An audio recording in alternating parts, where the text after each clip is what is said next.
The House with the Clock in Its Walls is directed by Eli Roth and stars Jack Black, Cate Blanchett, and Owen Vaccaro, and Kyle MacLachlan from Twin Peaks.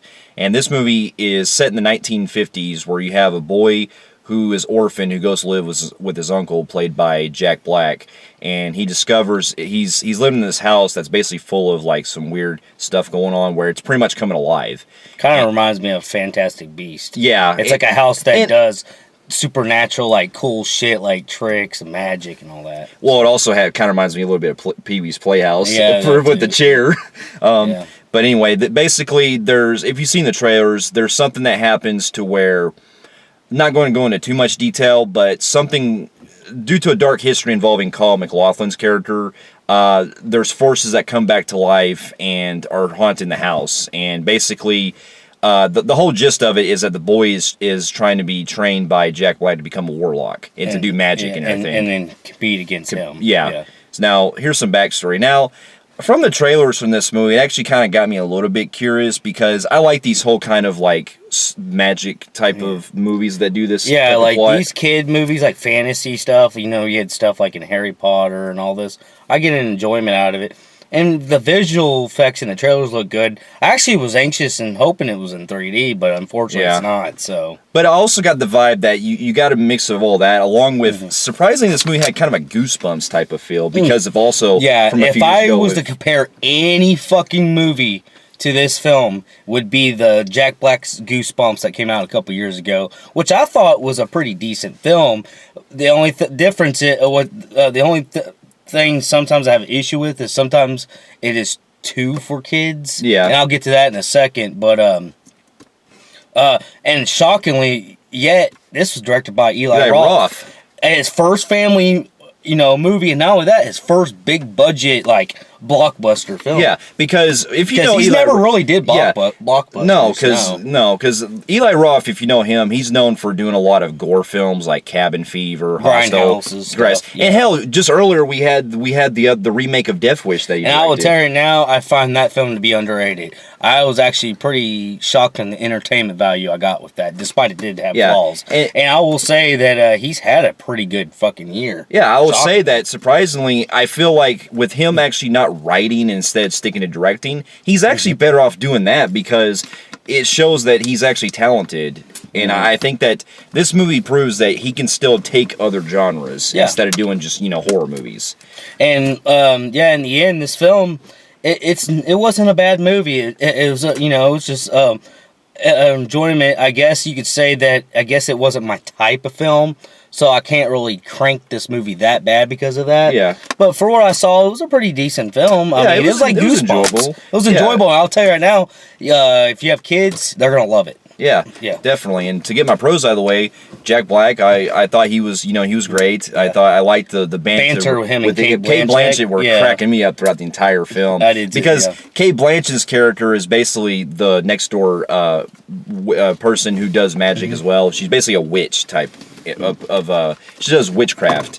And a thing I also liked was the not only the cast, I also like the visual effects in this film. Yeah, they actually were pretty cool, especially when you see a lot of the stuff going on in the house. You see the paintings and stuff come to life, and you got the weird drawings and the everything. CGI was really rendered really good. There is, however, one scene I'll get in my con that the CGI looked really cringy, but for the most part, I was actually blown away that Eli Roth did something where the CGI was rendered really good. Yeah, and also there was a great mix of makeup effects too that I thought that really worked well, especially in some other stuff that goes down in the third act, which I enjoyed. I also I thought the movie had some really funny moments too with Jack Black and a lot of the comedy as well. It plays out great. Now the other thing I will say too is I liked the way that it was going with it had like a fantasy film, but it actually kind of also had a coming of age type of feel of it too. Kind of.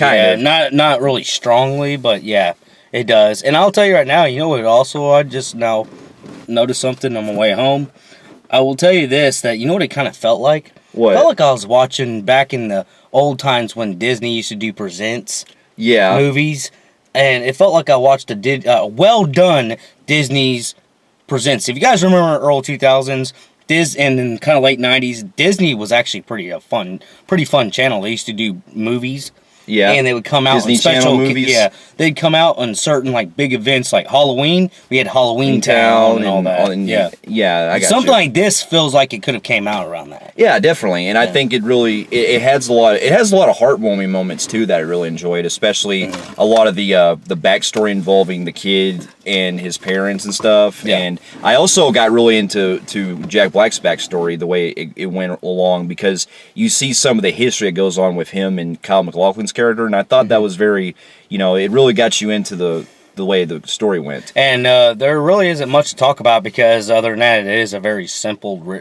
movie. Yeah. You're typical, you gotta fight the, bad guy type thing. It leads, he's doing something to the house and all that stuff. You've seen kind of similar stories in Disney films before, like Disney live action, like cheap movies like this. Yeah. So I'm gonna get into my cons. One of my things that did bother me was the guy from Twin Peaks. Yeah, Kyle MacLachlan. He is very short-lived for being the villain in this. They hardly even show him at all. Yeah, that was the thing with me going into it, because I'm a big fan of him, and I was really excited to see him play like a vital villain. They do kind of underuse him a lot throughout this movie. Because he's hardly really in it until like close to the third act. And in the third act, he's already kind of like different looking, so you can't see him. But the part where you actually see, himself at the beginning of the film, because there's a backstory, it's like so short-lived and just quick told. It's just like, wow. And it just focused more on Jack. I can get that. I get that they want to focus more on Jack Black, the kid, and Cate Blanchett, and then they're also focusing on the kid going to school and he's getting bullied by kids. Yeah. Because he's different. And I get that they did, but I thought they overdid all that to pretty much minus out the bad guy. Yeah. And also, it basically, one of my other big cons that I have, I agree with that, is you pretty much have it's predictable the way the movie goes along. It is, because you know how it's going to play out with. There's also that's what happened with Goosebumps, and pretty much with Goosebumps too. I feel like it's going to be the same issue. Yeah, so I mean, you know how it's going to play out, and there's a lot of scenes that you can pretty much already expect to happen, especially when they're doing like these big reveals that happen, like when the villain comes in. You kind of already know how it goes. Now, I knew this was going to be a kid film coming in. Seeing this film, and I do not have no problem with kid films. I love kid movies. I like Pixar movies and all that shit. I love all the classics I grew up with. Well, like Lion King and all that. Now, when I went into this, I thought it would be, I knew it was going to be kid, but I thought it'd be like a whole family fun kind of nature. I didn't kind of get that vibe a little bit. I did kind of feel like it was so much for the kids that I kind of felt like it was not my taste, and I was kind of bored with it. Well, there was one thing I did notice that this film kind of touched base on, which you don't really see too much. Now, it changes at the end. Yeah, we won't go into detail, but basically there's an element they use in this that I was like, yeah, I can see why this might be too like grim for kids. See, that's the thing. That other than that little scene, this movie looks like not only for kids, but this looks like you could take a 6-year-old to do something like this. Right, I got you. It is too for kids for me. For my taste. If you get what I'm trying to say. Yeah, I got you. I kind of felt a little bit bored kind of throughout the film because it just felt something I could have rented. Yeah, but overall though, it was still a decent film. I'm not trying to knock it down. I don't think it would strongly be my taste. Yeah, it's definitely one that it's a lot of fun, and it does its job with giving you like a serviceable for families for this type of movie. And I did say that there's one con earlier I wanted to mention. Like I said, the CGI was rendered very well in this film. However, the scene where she's shooting the pumpkins, that was cringy. Yeah, and the pumpkins themselves, when you first see them, like I actually think they're really cool because it kind of reminded me some out of the Goosebumps movie. Yeah, but there's a scene where they're fighting the pumpkins. You saw it in the trailer. And you got Cate shooting, like, the pumpkins with stuff, like magic and all that. This is where I think they just said, okay, like, we can't spend all our money on practicals. Yeah. And they did this scene, like, real CGI, and some of it was kind of cringy. Yeah, and there were also some jokes that didn't really fall through. There were a lot, like, there is this running joke they do with the kind of like hedge maze type of lion or it's not like it's basically like a lion that's made out of like grass and stuff. It looked like Edward Scissorhands cut him out. Yeah, and basically there's a running joke where every time it sees them, it farts. And it looks like it poops, but it's dirt. Yeah, they do. That's to favor children. Yeah, I got It's the fart and, hey, why would you poop, Jack Black? Because Jack Black is doing a lot of things for kids lately. Yeah. But overall... And another thing I want to ask, and it's weird because I compare this movie so much like Goosebumps. Jack Black was in Goosebumps, but is this the film that he chose over Goosebumps too? Well, here's the thing, off topic with the movie. He actually is in Goosebumps too, but he's not playing R.L. Stein. He's playing the puppet in that one. He's playing the voice of the puppet. That's weird. Because he was the voice in the first one.